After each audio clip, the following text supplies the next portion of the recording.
നമ്മെ അനുഗ്രഹിച്ചത് എങ്ങനെയാ? നമ്മെ അനുഗ്രഹിച്ചത് എങ്ങനെയാ? സ്വർഗത്തിലെ സകല ആത്മീയ അനുഗ്രഹത്താലും നമ്മെ അനുഗ്രഹിച്ചു.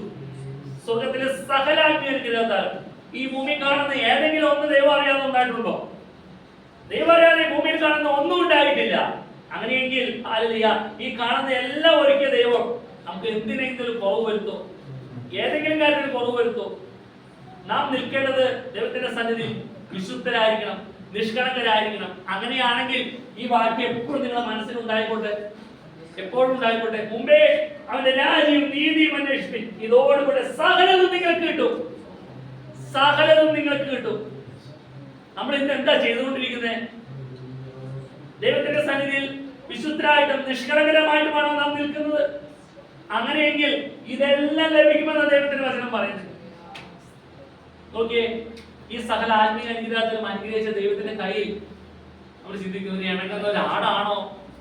ഞാൻ ഇണങ്ങുന്ന ഒരാടാണോ? പഴുനീശ്വരന്മാർക്ക് വേറെ ആരുടെ പേര് ചൊല്ലി പ്രാർത്ഥിക്കാൻ കഴിയുന്നില്ല. അമ്മേ, സൈന്യങ്ങളുടെ ദൈവമായ യഹോവേ, എന്റെ പ്രാർത്ഥന കേൾക്കണമേ. യാക്കോബിന്റെ ദൈവമേ, ചെവിക്കൊള്ളണമേ.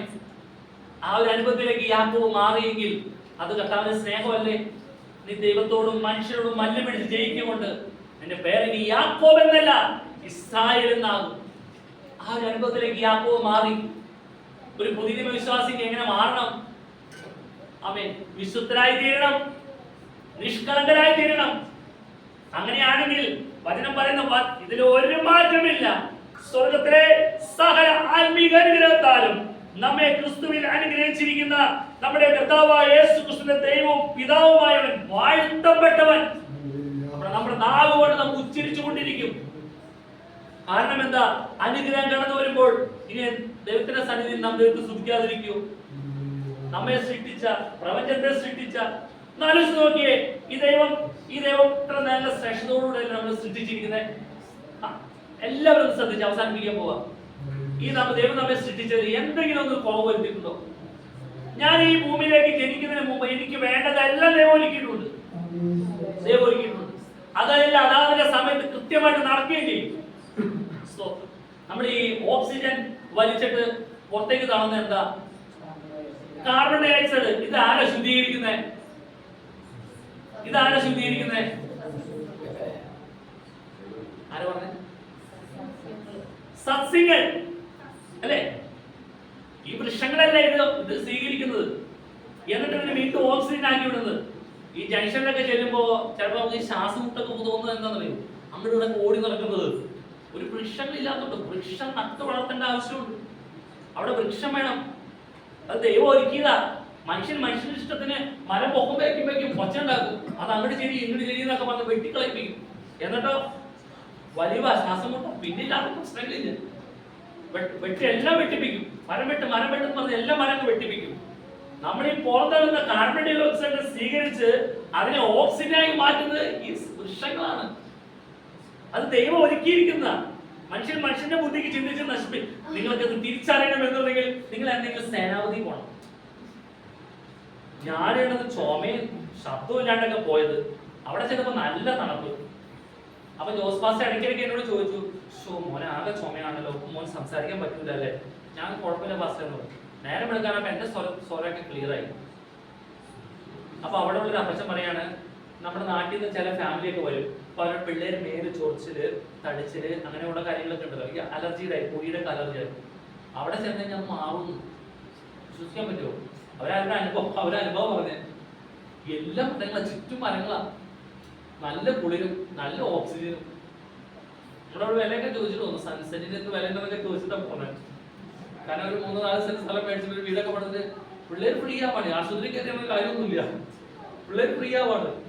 നോക്കി, ദൈവം ഒരുക്കിയത് നമ്മളായിട്ട് നശിപ്പിച്ചാൽ മതിയല്ലേ? നമ്മുടെ ഈ സനാതി പോലെയല്ലേ നമ്മുടെ നാട് കിടന്നേ? എത്ര കശുമാവ് ഉണ്ടായിരുന്നു. ഒരു കശുമാവ് കാണാനുണ്ടെന്ന്. എല്ലാം വെട്ടുപ്ലാവായില്ലേ? അതുപോലെ ചക്ക ഉണ്ടാകുമ്പോൾ എല്ലാം കൂടെ വളഞ്ഞിങ്ങനെ നിൽക്കും. ഏതൊക്കെയാണ് നേരം നിൽക്കുന്നത്? നല്ലതുപോലെ നിന്ന മരങ്ങളെല്ലാം മനുഷ്യൻ കാട്ടി കളഞ്ഞു. മനുഷ്യന്റെ ബുദ്ധിക്ക് ചിന്തിക്കുക. പക്ഷെ ദൈവം ഇതെല്ലാം ദൈവം ഒരുക്കിയിട്ടുണ്ട്. നല്ലൊരു പ്ലാവൊക്കെ നമ്മുടെ വീട്ടിൽ എപ്പോഴും വേണം. നല്ല മണ്ണുള്ള ഒരു പ്ലാവ്. ആ പ്ലാവിന്റെ ആ കാറ്റും അതിന്റെ അതിന്റെ അടുത്തൊക്കെ പോയി നോക്കി. പണ്ട് പിള്ളേർക്ക്, നിങ്ങളല്ല, പണ്ട് ഞങ്ങളൊക്കെ പഠിക്കുമ്പോൾ പ്ലാവിന്റെ ചോട്ടിൽ പോയി പഠിക്കും. അന്നേരം ഒരു സുഖം കിട്ടും അല്ലേ? ആ പ്ലാവിന്റെ ചോട്ടിൽ നിന്ന് പഠിച്ചുകൊണ്ടിരിക്കുന്ന സമയത്ത് ഈ മാർച്ച് മാസത്തെ പരീക്ഷയ്ക്ക് മുന്നേ ഒരു പഠിത്തമുണ്ട്. ആ പഠിത്തത്തിലാ ഈ പ്ലാവൊക്കെ ചക്ക പഴുത്ത് വീഴുന്നത് അല്ലേ. അന്നേരം വീട്ടിലേക്ക് പോയിട്ടാണ് ആ ചക്ക തിന്ന് തീർക്കണേ. ആ ചക്ക തിന്ന് തീർക്കണം വീട്ടിൽ പോയിട്ടല്ല, അത് അവിടെ വെച്ചനെ തിന്ന് ഈ പൂഞ്ചിലേക്ക് മാറ്റി വെക്കും, അവിടെ ഇരുന്ന് തിന്നും അല്ലേ. അങ്ങനെയൊക്കെ ആയിരുന്നു. ഇന്ന് ഉരിഞ്ഞു വെച്ചാലും തിന്നാൻ നേരമില്ല പിള്ളേർക്ക്. ചക്ക തിന്ന ഒരു ക്യാൻസറിന് വരെ നല്ലതാണെന്ന് പറഞ്ഞേക്കുന്നത്, പക്ഷെ അത് ആർക്കും വേണ്ട.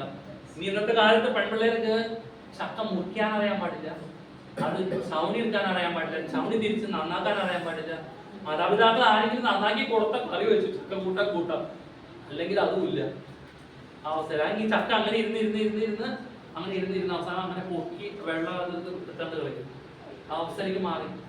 നോക്കിയേ, ദൈവം നമുക്ക് വേണ്ടി എന്തെല്ലാം ദൈവം നമുക്ക് ഒരുക്കിയിരിക്കുന്നത് മനസ്സിലാക്കാൻ പോലും നമുക്ക് സാധിക്കാതെ മുന്നോട്ട് പോവുക. എന്നെ കേൾക്കുന്ന പ്രിയമുള്ളവരെ, നമുക്ക് ഒന്നിനും ഒരു കുറവിടാതെ ദൈവം നമ്മെ വഴി നിർത്തുകയാണ്. ഹല്ലേലൂയ. സ്വർഗത്തിലെ സകല ആത്മീയ അനുഗ്രഹത്താൽ നമ്മെ അനുഗ്രഹിച്ചിരിക്കുക. സ്വർഗത്തിലെ സകല ആത്മീയ അനുഗ്രഹത്താൽ അമ്മ പഴയ വിശുദ്ധന്മാരെ വിളിച്ചു പറയുന്നുണ്ട്, അമ്മേ സൈന്യത്തിന്റെ ദൈവമായ യഹോവേ എന്റെ പ്രാർത്ഥന കേൾക്കണമേ, യാക്കോബിന്റെ ദൈവമേ ചെവിക്കൊള്ളണമേ. യാക്കോബിന് ലഭിച്ച ഒരു അനുഗ്രഹത്തെ കുറിച്ച് അവർക്ക് നല്ല ബോധ്യമുണ്ട്. അവര് പറയാ ചെവിക്കൊള്ളണമേ, ഞങ്ങളുടെ മക്കളെ തലമുറയാ, ചെവിക്കൊള്ളണമേ. പുതിയ വിശ്വാസിയെ സംബന്ധിച്ചിടത്തോളം കർത്താവ് യേശു ക്രിസ്തുവിന് ലഭിച്ച ശ്രേഷ്ഠതയാണ്. അമ്മേ നമുക്ക് എന്തായി തീർന്നിരിക്കുക? നാം അവന്റെ സന്നിധിയിൽ നിഷ്കളങ്കരും തന്റെ സന്നിധിയിൽ വിശുദ്ധരും നിഷ്കളങ്കരുമാകേണ്ടതിന് ലോകസ്ഥാനത്തിന് മുമ്പേ നമ്മെ മുൻനിയമിച്ചു. നാം കണ്ടു, ലോകസ്ഥാനത്തിന് മുമ്പേ ദൈവം നമ്മെ കണ്ടു. അതുകൊണ്ടാണ് നാം ദൈവത്തിന്റെ മക്കളായി ഇത്രത്തോളം സന്തോഷത്തോടെ ദൈവസന്നിധിയിലായിരിക്കുന്നത്. നമുക്ക് പ്രാർത്ഥിക്കാം. അല്ലെ, ദൈവം നമ്മെ ബലപ്പെടുത്തട്ടെ. ഒരു കാര്യത്തിൽ ഒരു കുറവ് വരരുത്. നമുക്ക് ആവശ്യമായതെല്ലാം ദൈവം നമുക്ക് ഒരുക്കിയിട്ടുണ്ട്. ചെറിയ ബുദ്ധിമുട്ടാണോ, ലോകത്തിന്റെ അവസ്ഥയാണോ, അതിനും ഒരു ക്രമേണ ദൈവം ഒരുക്കിയിട്ടുണ്ട്. സ്വർഗത്തിലെ സകല ആത്മീയ അനുഗ്രഹത്താൽ നമ്മെ അനുഗ്രഹിച്ചിരിക്കുന്ന ദൈവമാണ്. ഇനി നമുക്ക് വേണ്ടത് നാം ദൈവത്തിന്റെ സന്നിധിയിൽ വിശുദ്ധരായിരിക്കണം, നിഷ്കളങ്കരായിരിക്കണം. അങ്ങനെയാണെങ്കിൽ ഒന്നിനും ഒരു കുറവുകൂടാതെ മുമ്പേ അവന്റെ രാജ്യ നീതി അന്വേഷിക്കുന്നവർ ഇതോടുകൂടെ സകലതും നമുക്ക് ആവശ്യമായതെല്ലാം ദൈവം നമുക്ക് ഒരുക്കി തരും. ഒന്നിനും ഒരു കുറവുകൂടാതെ വിളിച്ച ദൈവം വിശ്വസ്തനാണ്. നമുക്ക് ജീവൻ നൽകി ഭൂമിയിലേക്ക് നൽകിയ ദൈവം വിശ്വസ്തനാണ്. നമുക്ക് ആവശ്യമായത് നമ്മുടെയൊക്കെ കയ്യിരിപ്പുകൊണ്ടാണ് നമ്മളെ ഓരോന്നൊക്കെ ചെയ്ത് കൂട്ടി നമ്മെ ഉള്ള സമാധാനമില്ലാത്ത അവസ്ഥയിലേക്ക് ആയിത്തീരുന്നത്. ദൈവത്തിന്റെ കരങ്ങളിലേക്ക് ഏൽപ്പിക്കുക, പരിശുദ്ധാത്മാവിന് കീഴടങ്ങി ജീവിക്കുക. വലിയ ദൈവം നമ്മെ സഹായിക്കും. പ്രാർത്ഥിക്കാം. കേൾപ്പിച്ച വചനത്തെ സമർപ്പിച്ചു കൊടുത്തുകൊണ്ടും ലഭിച്ച സ്വോത്രാഴ്ച സമർപ്പിച്ചു കൊടുത്തുകൊണ്ടും പരിസര ശബ്ദം പ്രാർത്ഥിക്കാം.